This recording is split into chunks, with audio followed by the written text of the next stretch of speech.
मित्र कोण आणि शत्रू कोण गणित साधे कळले नाही.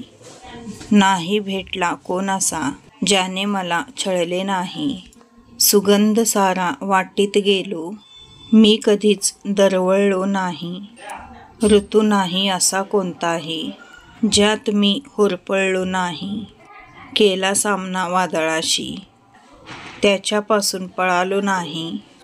सामोरा गेलो संकटांना त्यांना पाहून वळलो नाही. पचवून टाकले दुःख सारे कधीच मी हळहळलो नाही. आले जीवनी सुख जरी कधीच मी हुरळलो नाही. कधीच न कास सोडली सत्याची खोट्यात कधीच मळलो नाही. रुसून राहिले अगदी माझ्या जवळचेच पण मी कुणाला कळलोच नाही. मी कुणाला कळलोच नाही. श्री स्वामी समर्थ मैत्रिणींनो, आजच्या व्हिडिओमध्ये तुमचे स्वागत आहे. आणि हे जे ब्लाऊज आहे ते आईचं ब्लाऊज आहे. जी गडवाल साडी होती ते ब्लाऊज मी आज तिचं पूर्ण केलेलं आहे. आणि मी आता माझं जे फेस क्लिनिंगचं जे रुटीन आहे ते करत आहे. खूप दिवस झालं म्हटलं फेस क्लिनिंग केलेलं नव्हतं. काही नाही, फक्त मॉइश्चरायझर वापरलेला आहे आणि थोडासा मसाज केलेला आहे. तुम्हाला याच्यापेक्षा क्लीन चेहरा पाहिजे असेल तर सुरुवातीला गरम पाण्याची वाफ घ्यायची आणि त्यानंतर मग आपण मॉइश्चरायझर लावून थोडासा मसाज करायचा. या मॉइश्चरायझरमध्ये तुम्ही थोडंसं डाळीचं पीठ, हळद घालू शकता आणि त्याने मसाज केला आणि थोडा वेळ ठेवला तरीसुद्धा चालेल. आता मी लावून घेतलेला आहे आणि थोडा वेळ तसंच चेहऱ्यावर ठेवणार आहे. तुम्ही गळ्याला, पाठीला वगैरे सुद्धा लावू शकता, कारण उन्हात आपण गेल्यामुळे आपली स्किन काळी पडलेली असते. आणि माझं तर कसं होतं, सगळं घरातलं आवरायला बरोबर 10:30-11 वाजतात आणि त्यावेळी बरोबर कडक ऊन आलेलं असतं आणि त्या उन्हातच मला जावं लागतं. आता पर्याय नसतो, लक्षात ठेवा. ज्यावेळी हे असतील त्यावेळी गाडीवरनं 10 मिनटात जातो, पण चालत जायचं म्हणतं अर्धा ते पाऊण तास वेळ लागतो. आणि बरोबर जात असताना समोर तोंड करून बरोबर सगळं ऊन तोंडावरच येतं. त्यामुळं मान आणि जो आपला चेहरा असतो, पाठ असते, ती पूर्ण काळवंडली जाते. पण 15 दिवसातनं, महिन्यातनं 1-2 वेळा तर असं आपण केलं पाहिजे. आता सगळ्याच गोष्टीला वेळ पण पाहिजे. घरातला आवरून दुकानात जायलाच 12 वाजतात. मग तिथनं पुढं दुकानातली कामं करून घरी यायला संध्याकाळी 8 वाजतात. संध्याकाळी आले की संध्याकाळचा स्वयंपाक, परत भांडी, कपडे वगैरे सगळी घडी घालून ठेवायचे असतात. त्यात वाजतात 10. मग कधी काय आपण आपल्या स्किनकडे लक्ष देणार? त्यामुळं आपण सगळ्यांचं करण्यात आपणच आपल्याकडे दुर्लक्ष करतो. अगदी व्यायाम असेल, आता मी मध्ये व्यायाम चालू केलेला सकाळचा, पण कंटिन्यू काय होत नाही. कधी होतो कधी नाही. प्रयत्न करते मी रोजच्या रोज व्यायाम करायचा, पण शक्यतो योगासनं ही रोजच्या रोज होतच नाहीत. एक दिवस होतं, एक दिवस मग सडा रांगोळी करायला वेळ होतो, त्यामुळं मग ते राहूनच जातं. घर पूर्ण सगळं स्वच्छ लोटून काढलं, कारण पारोसा काढल्याशिवाय आम्ही काही देवपूजा करत नाही. सडा रांगोळी वगैरे माझी झालेली आहे. आणि आज वार आहे गुरुवार. आता श्री गेलेले आहे अकॅडमीला आणि हे गेलेले आहेत कामाला, त्यामुळे एकटीनेच देवपूजा करावी लागणार. आता देवपूजा एकटीने करायची म्हटली तर कमीत कमी 1.5 ते पावणे 2 तास लागतात, पण पर्याय नाही. लक्षात ठेवा, देवपूजा तर केलीच पाहिजे. आणि वेल्वेटच्या कापडावर देव खूप छान दिसतात. आता माझ्याकडे 2 वेल्वेटची अशी कापडे झालेले आहेत. एक गणपतीला आणलेला आहे आणि एक आधीच आणलेलं होतं. पण आधी आणलेलं जे वेल्वेटचं कापड होतं ते 160 रुपये मीटर होतं. ते खूप छान लागलेलं आहे. त्याचं वेल्वेट खूप छान आहे. आणि अन्नपूर्णा मातेला मी पूर्ण तिची पळी जी आहे ती तांदळात बुडूसपर्यंत मी तांदळाने अभिषेक घालत असते. खरं म्हणजे रोज 5ला उठलं की बरोबर आपली देवपूजा 7:30-पावणे 8पर्यंत होते. पण रोजचं 5ला उठलं पाहिजे आणि ते शक्य पण झालं पाहिजे. झोपायला कमीत कमी आपल्याला 12 वाजतात. मग सकाळी अजिबात उठू वाटत नाही. आणि माझी देवाला आंघोळ घालण्याची पद्धत तुम्हाला माहिती आहे. मी प्रत्येक देवाला सेपरेट आंघोळ घालत असते. एक जण एकाच बुट्टीमध्ये सगळे देव घेतात, पाणी ओततात आणि धुतात. आम्ही तसं करत नाही. प्रत्येक देव हे सेपरेट आंघोळ घालत असतो. आणि देवांना मी असे 2 टॉवेल केलेले आहेत. त्या टॉवेलनेच मी देवांचं जे चेहरा असतो, पूर्ण अंग असतं, ते पुसत असते. जीवन म्हणजे काय आहे हे घ्यावं एकदा कळून. जीवनामध्ये एकदा तरी पाहावं मागे वळून. जीवन एक लढाई आहे, बघायला हवी लढून. जय झाला की पराजय, हे लढल्यावरच येईल कळून. जीवन एक सागर आहे, बघायला हवं पोहून. बुडालो की तरलो, हे पोहल्यावरच येईल कळून. जीवन एक यज्ञ आहे, बघायला हवं जळून. राख होईल की जाऊ पोळून, हे जळल्यावरच येईल कळून. जीवन एक तप आहे, त्याग पहावा करून. काय मिळवलं काय गमावलं, हे त्यागावरच येईल कळून. जीवन एक उंच आभाळ आहे, बघावी भरारी मारून. पंखात किती बळ आहे, हे भरारीवर येईल कळून. श्री स्वामी समर्थ मैत्रिणींनो, शुभ सायंकाळ म्हणेन. आज मी गेलेले नाही दुकानात, कारण हे काल डबलला थांबले, त्यामुळं सकाळी 7 ते 3 ते 11 करून ते रात्री जवळजवळ 11:15 येणार होते. तोपर्यंत पाऊस भयंकर पडायला लागला आणि काल सकाळी काय पाऊस नसल्यामुळे त्याने रेनकोट वगैरे काही नेलेलं नव्हतं. तर मग त्यांच्या मित्राचा रेनकोट वगैरे घेऊन मग 12 वाजेपर्यंत वाट बघितली त्यांनी आणि 12 नंतर मग घरला आलेले. मग परत आणि सकाळी 6:30ला कामाला गेले. मग कटिंग काय नव्हतं दुकानात आणि मग मी पण आज गेले नाही. थोडंसं घरात पण काम होतं, समया वगैरे आपल्या स्वच्छ करायच्या होत्या. आता त्या गरम पाण्यामध्ये घालून ठेवलेल्या आहेत. म्हणजे थोड्या वेळ गरम पाण्यामध्ये ठेवल्या की कसं लगेच निघतात चटणं, त्यामुळे गरम पाण्यामध्ये घालून ठेवलेल्या आहेत. आणि काल भाचा आलेला, म्हणजे त्यांचे काहीतरी हे असतं, खेपा करायचे असतात, कोगनोळा काहीतरी टाकायचं वगैरे असतं. त्याची माल वाहतूकचा टेम्पो आहे, मग ते काहीतरी टाकायचं असलं की तो येतो. तर काल वहिनीने आपला जो घाऱ्या करायचा भोपळा असतो तो दिलेला आहे. हे पहा, परवा म्हणत होती ती घेऊन जावा म्हणून, खरं बोलण्याच्या नादात आम्ही तसं चालू. हा आपल्याला घाऱ्याने करावे लागणार आहेत. आणि आई पण मामाकडे गेलेली परवा दिवशी, ती पण आलेली का, तर तिने येताना मग वल्ल्या शेंगा आणलेल्या. हे पहा, अशा वल्ल्या शेंगा आहेत. आता शेंगा काढायला चालू आहेत. एवढे शेंगा दिलेले तिने. आता ह्या उकडून खायच्या, खूप छान लागतात वल्ल्या शेंगा उकडून खाल्ल्यावर. आणि गिन्याचं दूध पण आणलेलं आहे तिने. हे पहा, गिन्ना म्हणजे खरवसचं पातळ खरवसचं दूध आहे. आता हे खरवस बनवणार आहे मी. खातात चपाती बरोबर खूप छान लागतो.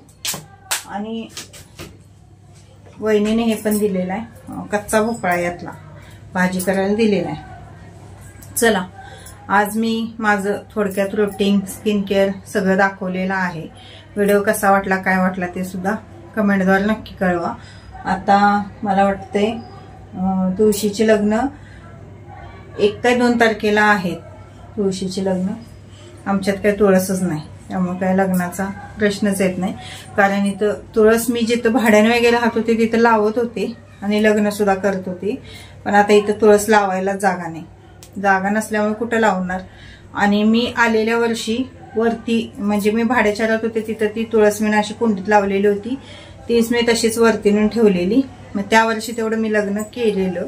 2 वर्ष लग्न केलं मी तुळशीचं इथं आल्यावर. आणि त्यानंतर ना काय मग ती वरची तुळस पण, म्हणजे कसं वर पाणी घालायला जायचं होतं नाही होतं, त्यामुळे ते वाळूनच गेली ती पण तुळस. मग त्याच्या आधी मी काय करायची, जे देवपूजेचं पाणी आहे ते वरती म्हणजे घालायची, त्यामुळे ती तुळस येत होती.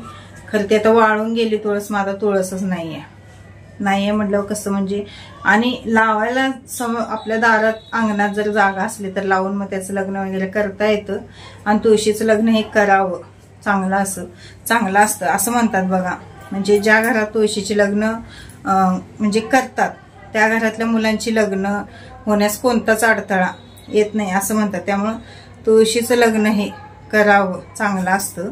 वर्षात नाही एकदा, तर पर्याय नाही, ते आपल्या नशिबात नाहीये म्हणायचं. ज्यावेळी आपली जागा होईल स्वतंत्र त्यावेळी मग आपण छानसा तुळशी कट्टा वगैरे बांधून अंगणामध्ये मस्त लग्न लावेन. मी तर खूप छान लग्न, भाड्याच्या घरात सुद्धा एवढ्याशा कुंडीत सुद्धा मी तुळस लावत होते. एवढीशीच कुंडी होती.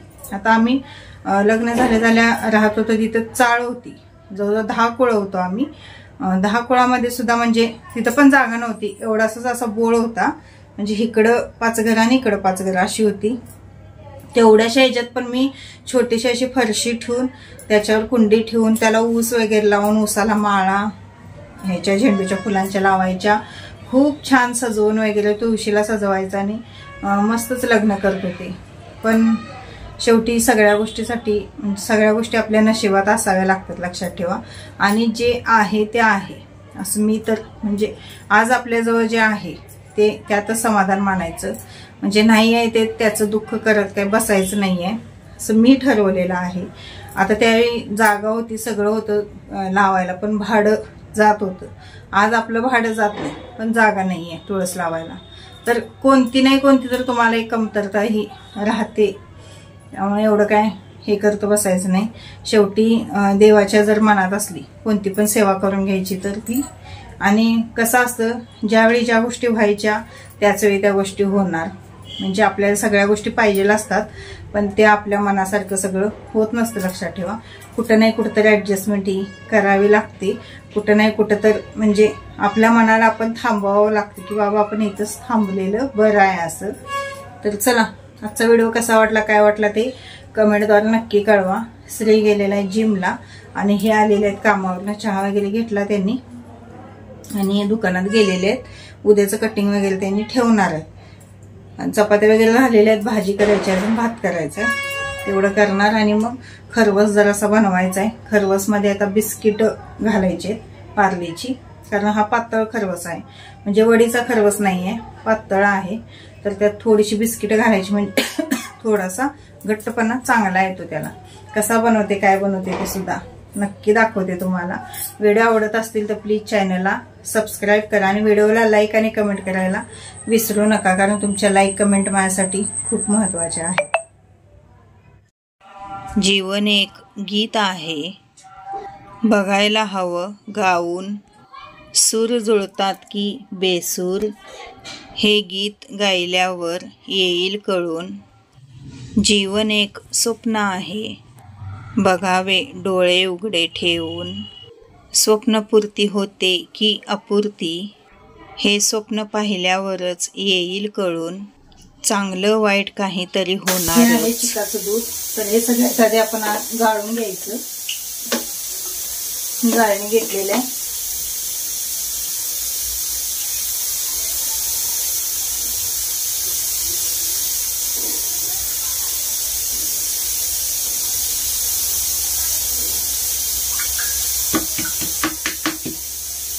हे पहा, गाळून घ्यायचं.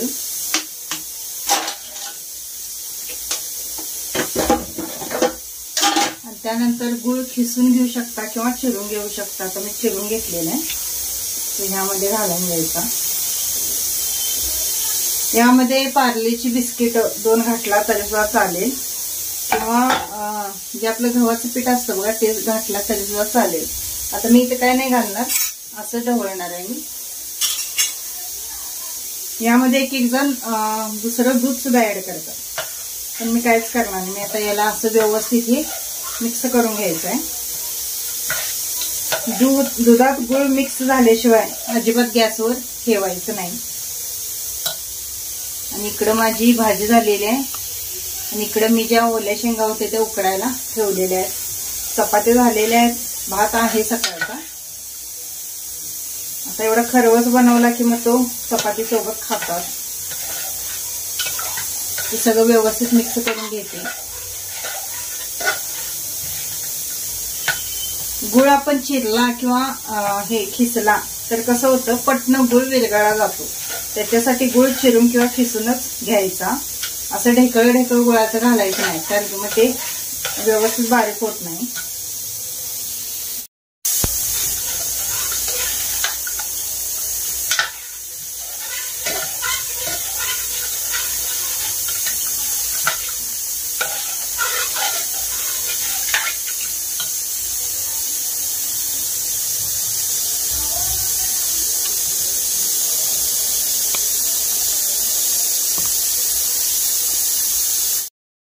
चांगलं वाईट काहीतरी होणारच, हे कृतीवर असतं अवलंबून. जगताना मात्र आपण कसे जगलो याचा पाहावा विचार करून, याचा पाहावा विचार करून. जीवन म्हणजे काय? जीवन म्हणजे काय तर हेच आहे जीवन. मैत्रिणींनो, जीवन म्हणजे काय? कधी सुख, कधी दुःख, कधी हसू, कधी रडू, कधी ऊन, कधी पाऊस, कधी दिवस, कधी रात्र, कधी अमावस्या तर कधी पौर्णिमा. रोजचा दिवस हा वेगळा असतो आणि रोजचा दिवस काहीतरी शिकवूनही जातो. कधी दुःख आलं म्हणून रडायचं नाही आणि कधी सुख आलं म्हणून माजायचं सुद्धा नाही. त्यामुळे आपल्याला सुखात सुद्धा दुःखाचीही आठवण झाली पाहिजे आणि दुःखात सुद्धा सुखाचीही आठवण झाली पाहिजे. असं जगलं पाहिजे.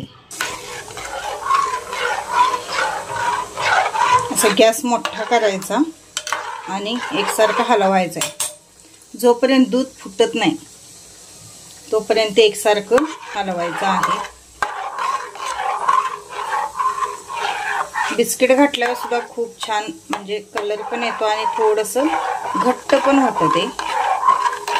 हे पहा, फुटायला सुरुवात झालेली आहे. असंच हलवत राहायचं.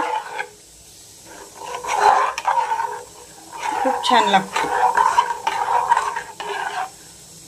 हे पहा, बऱ्यापैकी गिन्नार शिजवून झालेला आहे. खरवस, पातळ खरवस आपला तयार झालेला आहे. चपाती सोबत किंवा नुसतं सुद्धा तुम्ही असं खाऊ शकता. हे पहा,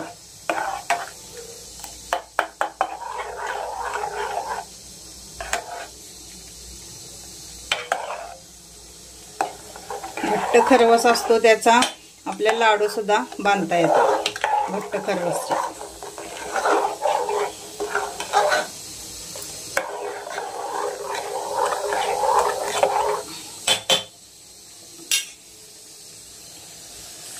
इकडं आज मी बटाट्याची भाजी केली.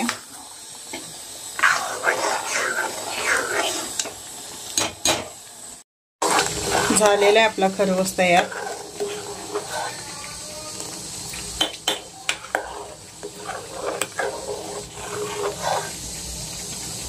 बिस्किट घातला असता तर थोडासा घट्टपणा आला असता.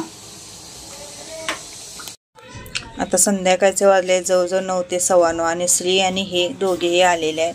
आता माझी भांडी तेवढी राहिली आहेत, ती भांडी घासणार आणि मग सगळे मिळून जेवणार. आणि रांगोळ्या मी असं वेगवेगळ्या बरण्यांमध्ये भरून ठेवलेल्या आहेत आणि त्या बरण्या सगळ्या जी रांगोळीची बारडी होती त्यामध्ये ठेवलेल्या आहेत. असं केल्यामुळे रांगोळ्या म्हणजे अजिबात नासधूस होत नाहीत बघा आणि व्यवस्थित रांगोळ्या राहतात. यावेळी काही मी जास्त कलर आणलेले नव्हते, 5-6 कलर आणलेले आणि तेवढेच भरून ठेवलेले आहेत. पांढऱ्या रांगोळीची वेगळी बारडी आहे आणि ही कलरच्या रांगोळीची परत साच्यांची वेगळी बारडी आहे.